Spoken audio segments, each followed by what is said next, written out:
Hi, I'm Ryan Hoyt from the Hoyt Design Company. In this video, we are going to review the origins, evolution, and current trends of modern architecture. Modern architecture is a style that arose in the early 20th century, reflecting the industrial, technological, and social developments of the era.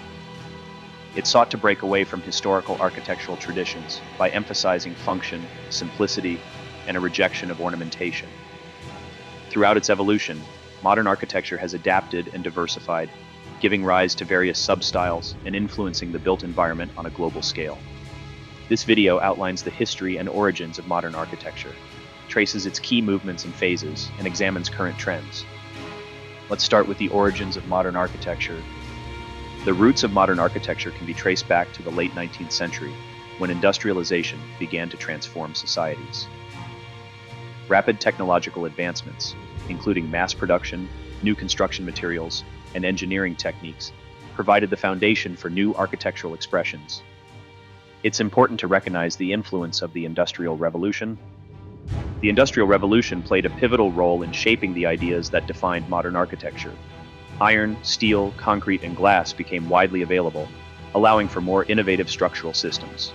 Traditional materials like wood and stone, which had previously dictated architectural form, were replaced with materials that allowed greater design freedom.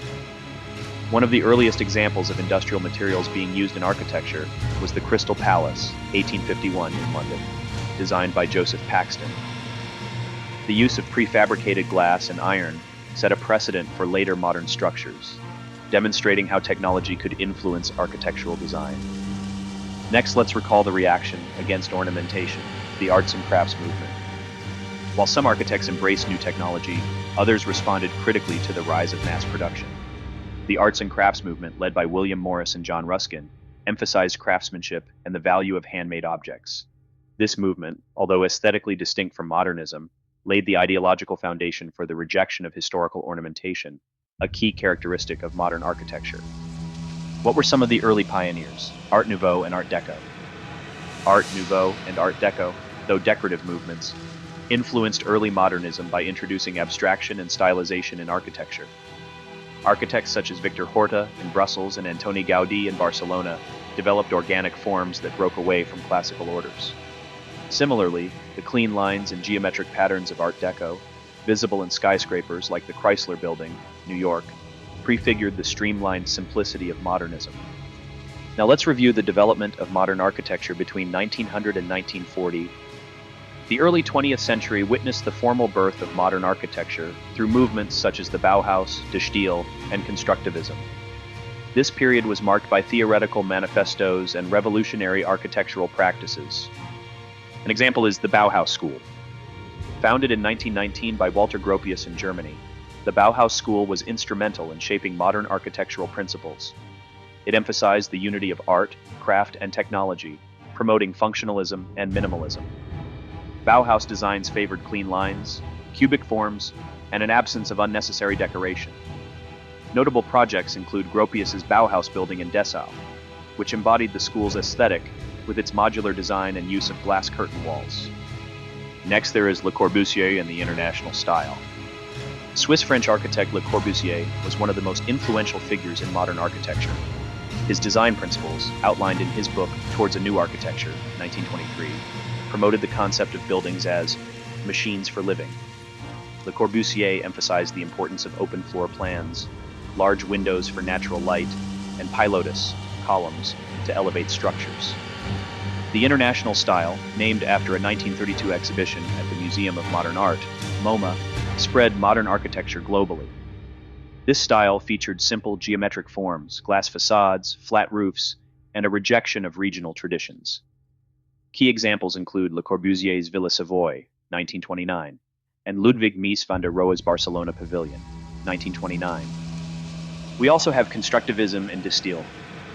While the International style focused on functionality, avant-garde movements like Constructivism in Russia and De Stijl in the Netherlands sought to integrate art and architecture. Architects like Vladimir Tatlin and Theo van Doesburg experimented with abstract forms, asymmetry, and bold colors, anticipating postmodern trends. Then there is post-war modernism and its evolution between 1945 and 1980. The aftermath of World War II marked the expansion of modern architecture across the globe, particularly in the form of urban renewal projects, public housing, and corporate buildings. However, the challenges of modernism also began to emerge during this time. Moving on to mid-century modernism. In the post-war period, modernism evolved into what is often referred to as mid-century modernism. This style, popular from the 1940s to the 1970s, emphasized simplicity, functionality, and integration with nature. Architects such as Richard Neutra and Charles and Ray Eames designed homes with open floor plans, large windows, and seamless indoor-outdoor connections. An iconic example is the Eames House, 1949, in Los Angeles, which used prefabricated materials to create a modern living space embedded in its natural surroundings. Following up is brutalism. Brutalism emerged in the 1950s as a reaction to the sleekness of the international style. Characterized by the use of raw concrete, béton brut, and an emphasis on structural honesty, brutalism was often employed for public buildings and housing estates. Architects such as Le Corbusier, Unité d'Habitation, Marseille, and Allison and Peter Smithson, Robin Hood Gardens, London, were key figures in this movement. Despite its initial appeal, brutalism faced criticism for its harsh aesthetics and association with urban decay. Next is the postmodernism era and beyond between 1980 and 2000. The late 20th century saw a backlash against the rigidity of modernism, leading to the rise of postmodernism. Architects began to experiment with historical references, ornamentation, and playful forms. Next, we have the postmodern architecture era. Postmodern architects such as Robert Venturi and Philip Johnson reintroduced elements of classical architecture, irony, and symbolism. Buildings like Venturi House, 1964, and Johnson's AT&T Building, 1984, challenged the strict functionalism of modernism, embracing eclecticism and complexity. Next, let's look at high-tech architecture. In contrast to postmodernism, high-tech architecture emphasized structural expression and the use of advanced technology.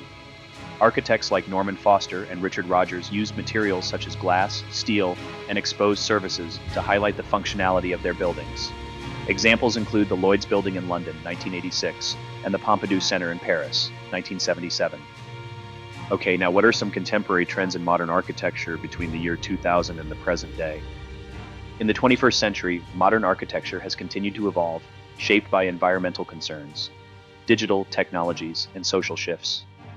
Key contemporary trends include sustainable architecture, parametric design, and minimalism. We have integrated sustainable architecture and green design. With increasing awareness of climate change, architects have embraced sustainable practices. Green architecture focuses on energy efficiency, renewable materials, and reducing the environmental impact of buildings. The Bullitt Center in Seattle, designed by Miller Hall Partnership, is a prime example of a net zero energy building. Vertical gardens, green roofs, and natural ventilation systems have become hallmarks of sustainable design. Next was a move to parametric and computational architecture. Parametric architecture, driven by digital tools and algorithms, allows architects to create complex organic forms that were previously impossible to construct. Firms like Zaha Hadid Architects have pioneered this approach, as seen in the Haydar Aliyev Center in Baku, Azerbaijan. These designs push the boundaries of structure and aesthetics, blurring the lines between art and architecture. Finally, we transition back to minimalism and the return to simplicity. In response to the complexity of postmodern and parametric architecture, some architects have returned to minimalist principles. Influenced by Japanese aesthetics and Scandinavian design, minimalism focuses on simplicity, functionality, and the use of natural materials. The Vitra House by Herzog and de Meuron exemplifies this trend with its clean lines and restrained palette. Let's point out some case studies of modern architecture worth noting.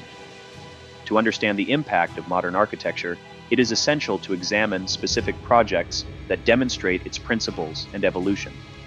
Some of these visuals are not the exact project, but representative of the style and feature being highlighted. Villa Savoye, France, designed by Le Corbusier, this house exemplifies the international style with its open floor plan and pilotis. Fallingwater, USA. Frank Lloyd Wright's masterpiece integrates the building into its natural surroundings, blending modernism with organic architecture. The Shard, UK, designed by Renzo Piano, this skyscraper reflects contemporary trends in high-tech and sustainable architecture. To conclude, Modern architecture has undergone significant transformation since its inception, evolving from a movement that rejected tradition to one that embraces technology, sustainability, and cultural diversity. While early modernism focused on function and simplicity, contemporary architects balance innovation with environmental responsibility and social relevance. The diversity of modern architecture today reflects the complexities of the world, ensuring that the style continues to evolve and inspire future generations. Modern architecture's journey is far from over, as architects continue to explore new materials, technologies, and design philosophies. From the Bauhaus to parametric design, the evolution of modern architecture demonstrates the enduring human desire to create spaces that respond to the needs of society while pushing the boundaries of design. I'm Ryan Hoyt with the Hoyt Design Company. We are custom home designers located in Victoria, BC, Canada. Our team is extremely diverse in our style, and we enjoy learning about and exploring architecture in many styles. We hope you enjoyed this exploration of the modern architectural style. Visit our channel as we explore many other architectural styles in subsequent videos. If you are looking for a designer for your next project, please reach out to our team for a consult. Visit us on the web at hoyt.co. Thanks for watching.